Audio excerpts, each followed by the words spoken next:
Hey, good afternoon, everyone. Habari Gani. Hopefully, you're doing well. This is Mr. Riley coming to you live from the West Coast, the best coast, the West Side. And please excuse my tardiness. Just out running a couple of errands, and I just kind of lost track of time and definitely wanted to get in the scheduled time so that we can celebrate our fifth day of Kwanzaa. So, again, Habari Gani. And, of course, today is the day that we celebrate Nia, which means purpose. And so let's go ahead and hop into, or we could just actually go ahead and review. So we started a few days ago with the principle, the first principle, Umoja, which means unity. And you see what it means to strive and maintain unity in the family, community, nation, and race. And from there, we went on to talk about Kujichagulia, and that is self-determination to define ourselves, name ourselves, create for ourselves, and speak for ourselves. And then we ran right over to Ujima, and let me grab that for you real quick. We went over to Ujima and hung out there for a little bit, talking about collective work and responsibility to build and maintain our community together and make our brothers and sisters' problems our problems and to solve them together.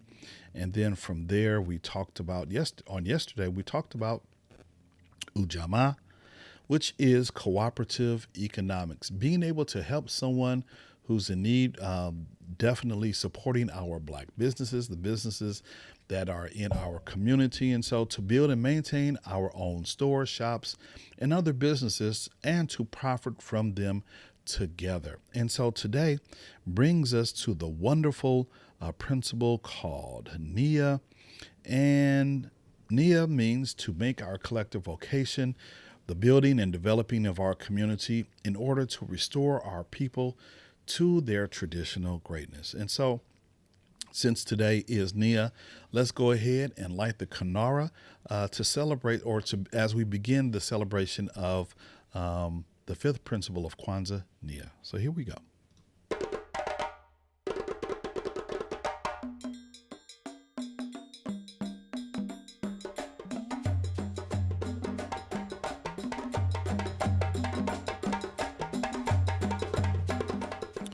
There we go. So the candle has been lit, and today we're going to discuss just a few thoughts from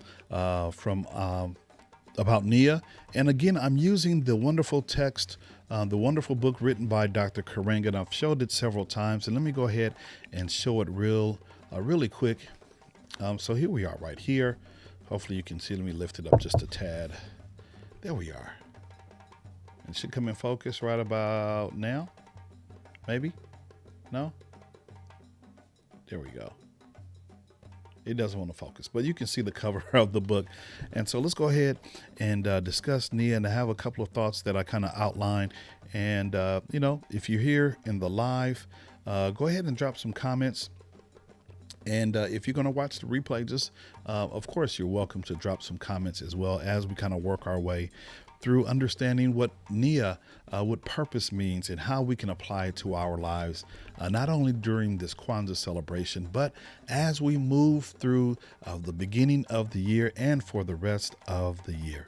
And before we begin, I do see my wonderful niece in the comments, and so I definitely want to greet you with Habari Gani. Thank you, Bethany, for hanging out with us today. She says, "Hey, Uncle Jimmy, it's good to see you. Why don't you go ahead and share?" Absolutely, day 5, we making it through. I'm glad you're making it through. We are definitely making it through over here on the West Coast in the South Bay area. I know up there, you guys were probably drenched just like we were overnight, and so we had a little rainfall, and so, and you know what? I think even in the description, Bethany, it says that we're going to be celebrating Kujichagulia. And so I know on Facebook I had an opportunity just to kind of change that description, but we're actually celebrating the fifth principle, which is Nia. So thank you for hanging out with us, and stay for a while if you can. And if you can, go ahead and share the feed with some of your friends on your timeline, and maybe they can join in the conversation as well. So we appreciate you being here, and miss you terribly. Hopefully everything is going well with you and the rest of the fam bam. All right, so let's go ahead and talk about Nia. And so just a couple of thoughts from the book written by Dr. Karanga. Let's see. So let's begin right here. It says the fifth principle of the Nguzo Saba is Nia, which is purpose, which is essentially a commitment to the collective vocation of building, developing, and defending our national community, its culture, and history in order to regain our historical initiative and greatness as a people.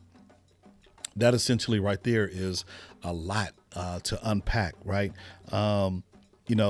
So essentially the commitment. So, you're making a commitment to restore, to build up, our people, right? Defending our national community, its culture and history to regain our historical initiative and greatness as a people. A lot of people don't understand where where African Americans came from. A lot of African Americans really don't understand their history, and sometimes we'll even shun our history because we don't know. We'll just say, "Hey, we my people are from Alabama, and that's where I'm from, and that's all I know." Whereas if you take a little deeper dive into history, those of us who have melanated skin, we kind of know the ordeal that Africans, went through to, be brought over here. We know that whole story. However, there's a story way before that, right? Talking about some of the great kings of Africa and the African civilizations. There's so much rich history there and what they brought to the community, the world community, not just in Africa, but the larger community as a whole. And so the idea is really to help people understand not just who you are, but understand, help the people in the community really understand who they are and where their identity definitely lies. And so let's read a few more.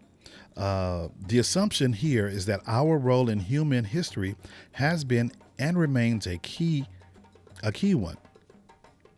That we as African people share in the great human legacy Africa has given to the world. The legacy is one of having not only been the fathers and mothers of humanity, but also the fathers and mothers of human civilization, i.e., having introduced the Nile Valley civilizations and basic discipline of human knowledge.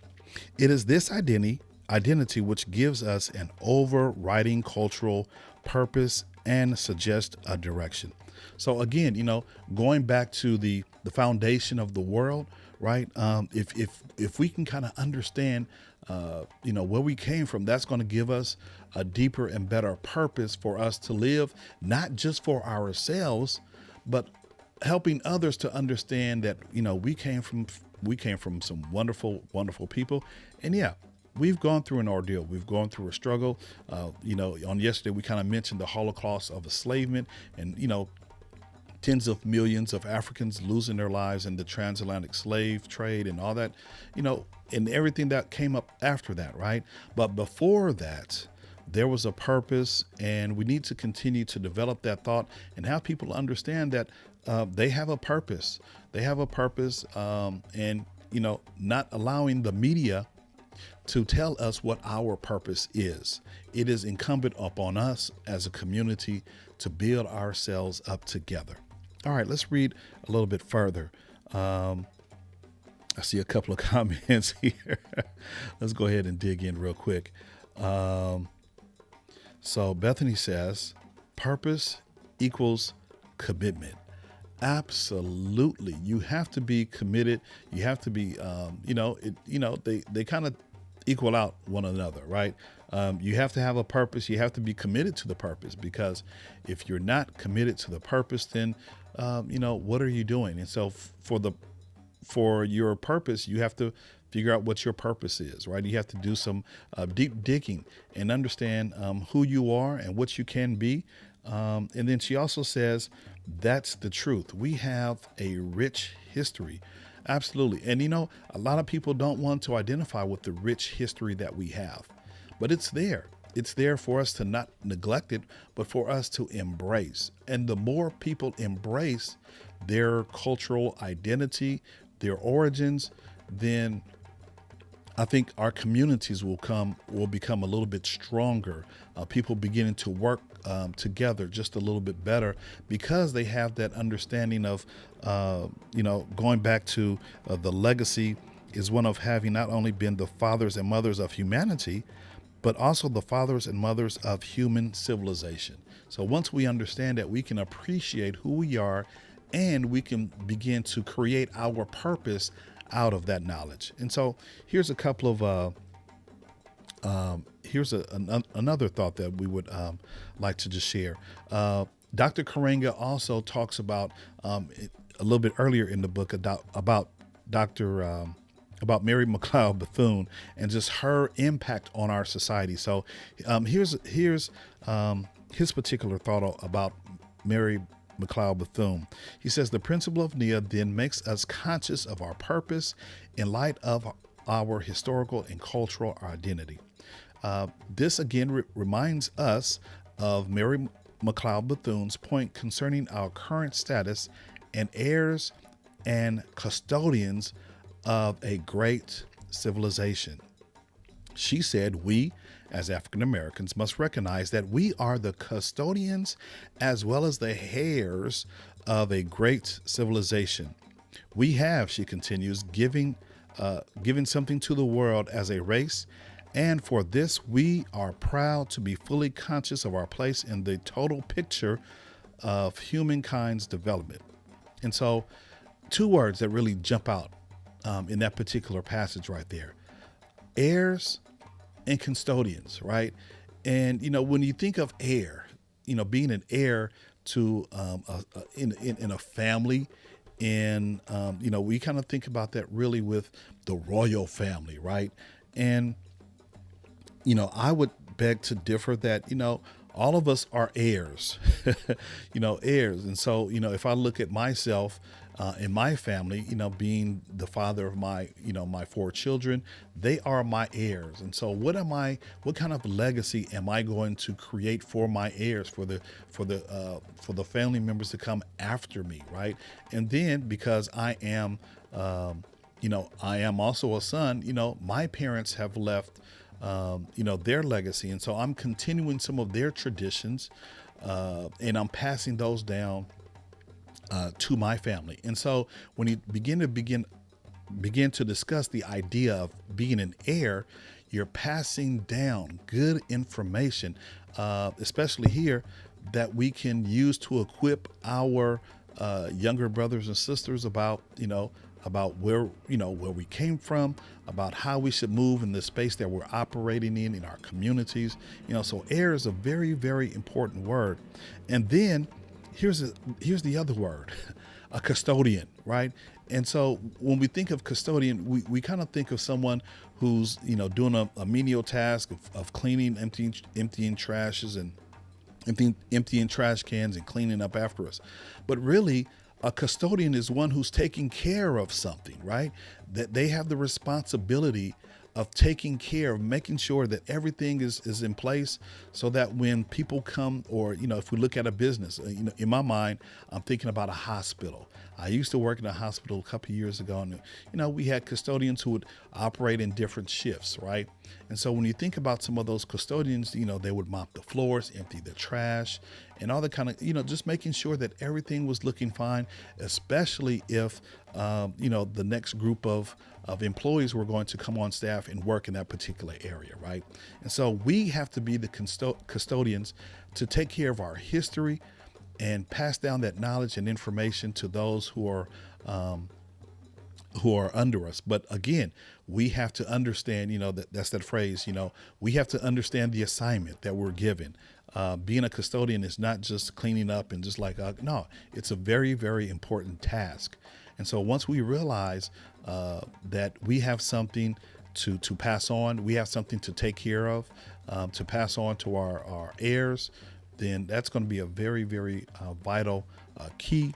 in our society, in our community, in our homes, in our families. And so, don't just think of a custodian who just cleans up and just like, all right, I'm done. No, that is a very, very important person, and they're very vital to the business in which they're operating in. And so I just see a couple of, let's dig back into the comments again. Hey, Shanari, it's good to see you on here. She says, Happy Friday. Happy Friday to you. And thank you for participating. Bethany and Shanari are sisters. And so thank you for hanging out with us for a few moments. Bethany says, agreed. We need to develop our purpose, or as I should actually say, gorgeousness Williams.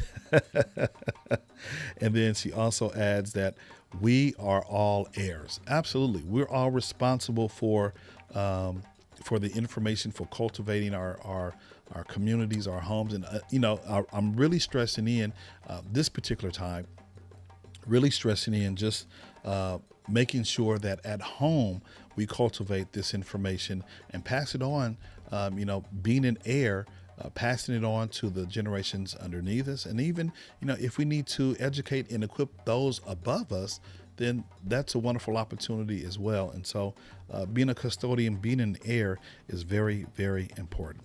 And then let me just read one more passage, and then we'll close it up for the day. And then you can go ahead and continue to practice your purpose, developing your purpose once we leave this particular space right here today. So just continuing the thought from above about being a custodian, being an heir.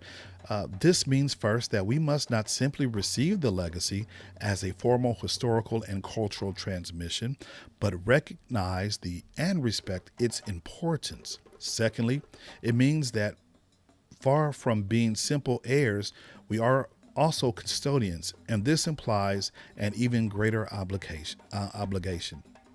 And then to finish off, to inherit is to receive as legacy, place adequate value on, and make a part of one's life. But to be a custodian of a great legacy is to guard, preserve, expand, and promote it. It is to honor it by building on and expanding it, and in turn, leaving it as an enriched legacy for future generations. Finally, Bethune asks us to recognize and respect our legacy in terms of where it places us in the total picture of humankind's development. It is a call for us to see ourselves not as simple ghetto dwellers or newly arrived captives of the suburbs, but more definitely as a world historical people who have made and must continue to make significant contributions to the forward flow of human history. Man, that's some deep stuff right there. I mean, and so I love where he said, Dr. Karenga, quoting Mary McLeod Bethune, it is a call for us to see ourselves not as simple ghetto dwellers. And sometimes we get caught up with just hanging out in the ghetto. Boom, boom, boom, boom, boom. Right? We get caught up with hanging out and seeing what the Joneses have next to us. No, we are responsible for continuing the legacy of our people, being a custodian, and making a significant contribution to forward our people, our flow of human history. We cannot just keep it to ourselves. We have to let it go and educate those who we come in contact. And so, that's pretty much our discussion. And you see it right here, to make our collective vocation the building and developing of our community in order to restore our people to their traditional greatness. And so here is my question. My question for you is, how will you make our collective vocation the building and developing of our community in order to restore our people to their traditional greatness? What will you do? And it's not necessarily a rhetorical question. It's a question that you can figure out, what can you do in your space to help the advancement of humankind, right? As it relates to our people, as it relates to African Americans, right? And then if you're not an African American, that's fine too. What can you do in your space to help build community? How are you preserving the legacy? Right? We have a lot of allies, we meaning African Americans, we have a lot of allies that understand our struggle. And so, we should partner. And there are organizations that, that partner with us to kind of help us understand and get the word out about, having purpose, about having, showing some of the principles that we talked about earlier, unity and being self-determined to create and finish a task, to be, to show, cooperative economics, to work together, collective work and responsibility. And today we're talking about purpose. And so, we have to really first understand our purpose and know how to move in that space. Because if we don't know how to move in our purpose, then we're just here. We're just here. We're just occupying. We're just matter. We're just occupying space. And we definitely don't want to become matter. You want to leave some kind of legacy. You want to leave some kind of impact so that those maybe in front of you and definitely those behind you can understand the struggle that we've gone through. But not only struggle, but really do something to change the struggle, to enlighten the minds of family members of our community, our church, schools, jobs, wherever we might go. Okay. So that is my thought for today for Nia, for the 5th day of Kwanzaa. And tomorrow we're going to come back and do the same thing. We're going to celebrate, I believe tomorrow should be Kuumba, right? Should be creativity. And so we encourage you to come on out, hang out with us tomorrow. And I'm not too sure what time we're going to do it tomorrow, but we have it queued up on our Facebook page, on my Facebook page, in my Facebook group, and on my YouTube page. And so just go ahead and you could probably click the notification if you want to be notified when we go live. I think I want to say around 4. I'm not too sure, but hey, just know when we send out the bat signal, just come on through and hang out with us, and we would really, really appreciate it as we go through the 6th day of Kwanzaa. All right. So again, we're closing up. I do not have story time today. Like I said, I was, rushed to come in here, and we'll make sure we'll finish reading our story, the 7 candles for Kwanzaa. And I have the book right here in front of me, and so tomorrow we'll finish up this particular book, but we have 2 more principles that we want to cover. So we encourage you to come on out and support. And speaking of supporting, you can definitely support the channel here. Do so by going over to buymeacoffee.com/Mr. Riley's World. And there you can buy 1, 2, 3, 4. You can buy as many coffees as you like. And, that'll definitely help support the channel over here. And I would really, really appreciate it if you did that. All right. Other than that, guys and girls, ladies and gentlemen, thank you. And if you're watching right now, if you're watching the live, why don't you do me a favor? Even if you're watching the replay, why don't you do me a favor?